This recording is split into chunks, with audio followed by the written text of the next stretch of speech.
Hey everybody, so I'm assuming if you're watching this video, you already know what a Naruto phase is or what the term refers to, but in case you don't, a Naruto phase is when someone, I guess, is just really interested and involved with the manga or anime Naruto. There are a lot of different versions of Naruto, like Shippuden, and now Boruto is out, and I think that the current generation is going through their own Naruto phase as well. But this video is kind of just talking about when I went through my Naruto phase, and kind of the idea of cringe culture and fan characters and things like that. My Naruto phase started in 2011-2012 area, so I would have been in high school. I would have been like 14 or 15 maybe, somewhere around there. I was involved in the fandom and it kind of gave me an idea of things to draw when I wasn't sure what I wanted to draw. I would visit my grandmother a lot at the time. She lived just 10 or 20 minutes away from us, and her neighbors had a kid around my age who was also really into anime and everything like that. I had been into anime a lot longer because of Dragon Ball Z and Tokyo Mew Mew. I never was really into Sailor Moon, but I was aware of what it was and where it came from.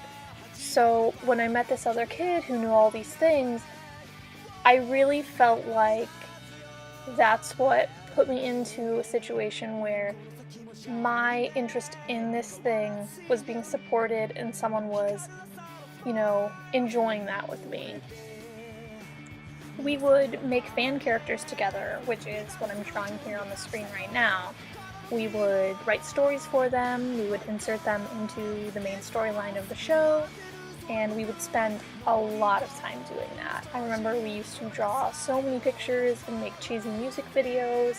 I remember one of her characters was dating one of my characters, so we wrote a lot of angsty stuff about that, about as angsty as any 14-year-old can write, but, it's something that we were really into and took up a lot of our time, and honestly gave me a reason to get better at drawing, because I would look at other people in the fandom who were, in reality, probably a lot older than me, who were a lot better at art and who had such cool characters, in my opinion, and I wanted to be like that. I wanted to become popular, and I wanted people to like my characters and want to know more about them.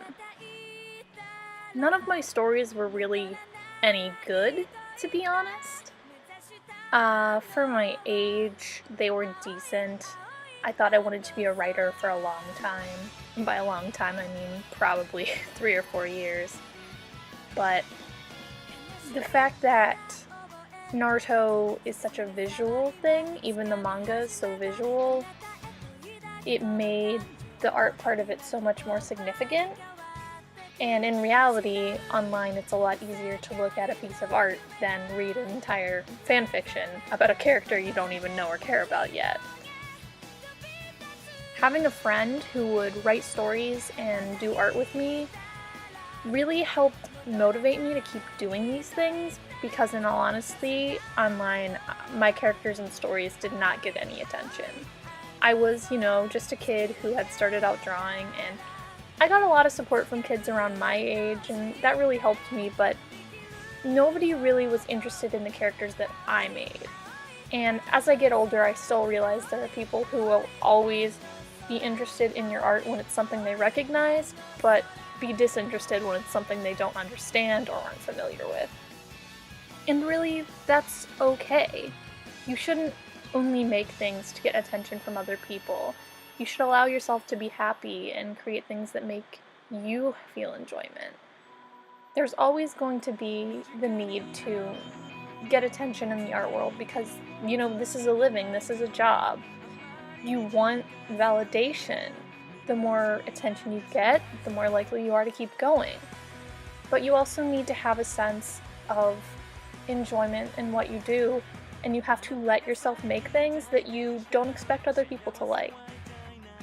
If I had stopped drawing back when my art was edgy and nobody cared, I wouldn't be at the point I am now. So, it's okay to care what other people think, but don't let it hold you down.